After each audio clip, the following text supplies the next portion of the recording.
ગુજરાતમાં કહેવાતી દારૂબંધી છે, પણ આ દારૂબંધીનો અમલ એવી રીતે કરાવવામાં આવી રહ્યો છે કે દારૂના ત્રાસથી એક પિતા પોતાની દીકરીને ભણવા નથી મૂકી શકતા, કારણ કે રસ્તામાં દારૂડિયાઓનો અને દારૂ બનાવનાર અને વેચનારોનો એટલો ત્રાસ છે કે એમને એમની દીકરી સુરક્ષિત નથી લાગતી। આવું અમે શા માટે કહી રહ્યા છે, આખી ઘટના શું છે તેના વિશે વિગતે ચર્ચા કરવી છે। નમસ્કાર, તમે જોઈ રહ્યા છો ચક્રવાત ન્યૂઝ, હું આપની સાથે હેમલ।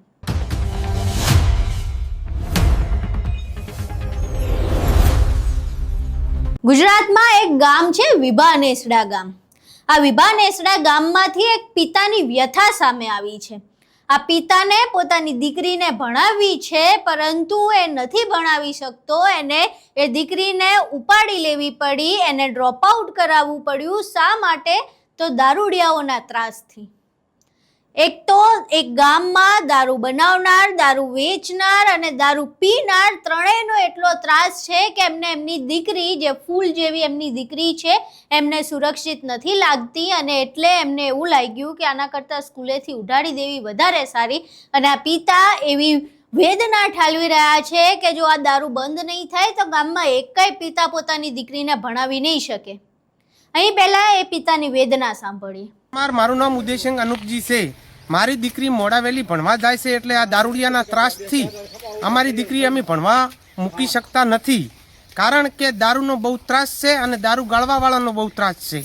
અને જનતાને જણાવવાનું આવે છે કે આ દારૂ બંધ કરાવવાનું નિર્મણથી બંધ કરાવો, અમારી દીકરીઓ કે બાળકોને એને ભણાવી શકે અમે, એવું અમારું આરોગ્ય છે। પણ કયું ગામ છે તમારું? મારું ગામ વિભાનેસડા। વિભાનેસડા એટલે દારૂ વધારે પડતો છે? દારૂ બહુ પડી ગયો છે, દારૂ વિશે જ છે આ બધું। શિક્ષક પણ કોઈ રહેતા નથી, તલાટી બેન કોઈ હોય ટકવા માંગતી નથી, શિક્ષકો આવવા નહીં માંગતા, કોઈ અમારું ગામ પકડતું નથી। મારી નેની પ્રજા બગડેલી છે। અહીં તમે પિતાની વેદના સાંભળી। હવે આ પિતાને પોતાની ફૂલ જેવી દીકરીને ભણાવી છે, પરંતુ એ નથી ભણાવી શકતા, કારણ કે તેમને ડર છે કે શાળાએ જતી વખતે કે શાળાએથી આવતી વખતે તેમની દીકરી સાથે કોઈ અનિચ્છનીય ઘટના ન બને, એટલે તેમને પોતાની દીકરીને પોતાની નજર સમક્ષ રાખવી વધારે હિતાવહ લાગે છે। હવે આ જે ઘટના છે, આ જે વિડીયો સામે આવ્યો છે, ગુજરાતની કહેવાતી દારૂબંધીના ન ફક્ત ધજાગરા ઉડાડે છે, પરંતુ ગુજરાતની અસ્મિતાને પણ શર્મસાર કરે છે।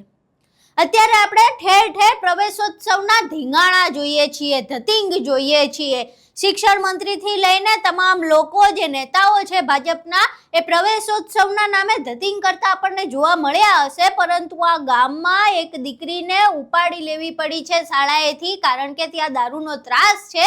ત્યાં ન તો શિક્ષણ મંત્રી પહોંચશે, ન તો ગૃહ વિભાગના કોઈ મંત્રીઓ કે અધિકારીઓ પહોંચશે।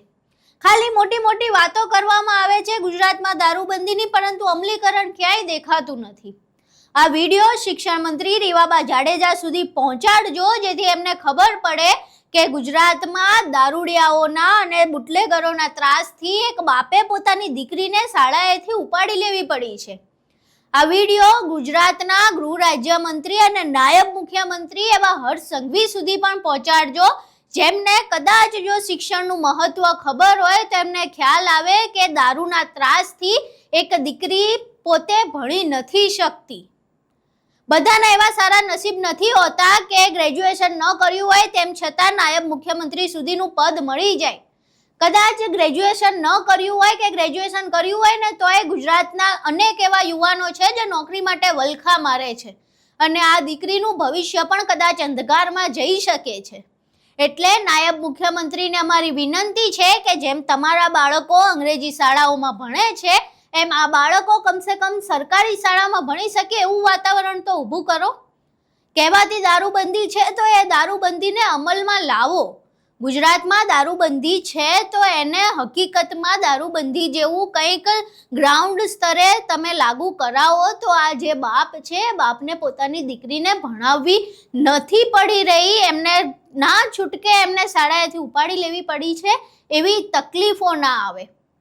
આપણે બેટી બચાવો બેટી પઢાઓના મોટા મોટા વાયદા કરીએ છીએ, પરંતુ આ દીકરી દારૂના ત્રાસથી જ્યારે નથી ભણી શકતી, ત્યારે આ વેદના એ ફક્ત એના માતા પિતા જ જાણી શકે છે। વિડીયો બને એટલો શેર કરજો, જેના કારણે આ વિડીયો શિક્ષણ મંત્રી અને ગૃહમંત્રી બંને પાસે જાય અને એમને ખબર પડે ગુજરાતની નરવી વાસ્તવિકતા. વિડીયો આખો તમે જોયો, એ પિતાની વેદના સાંભળી. હવે આ વિડીયો જોયા બાદ તમારું શું માનવું છે? તમારા મંતવ્યો અમને કોમેન્ટ બોક્સમાં જરૂર જણાવજો. જેમ પહેલા કહ્યું એમ વિડીયો એટલો શેર કરજો કે શિક્ષણ મંત્રી અને ગૃહ રાજ્યમંત્રીને ત્યાં જવા માટે મજબૂર થવું પડે. વિડીયો પસંદ આવ્યો હોય તો વિડીયોને લાઈક કરજો અને અમારી ચેનલને સબસ્ક્રાઇબ કરવાનું ભૂલશો નહીં. નમસ્કાર.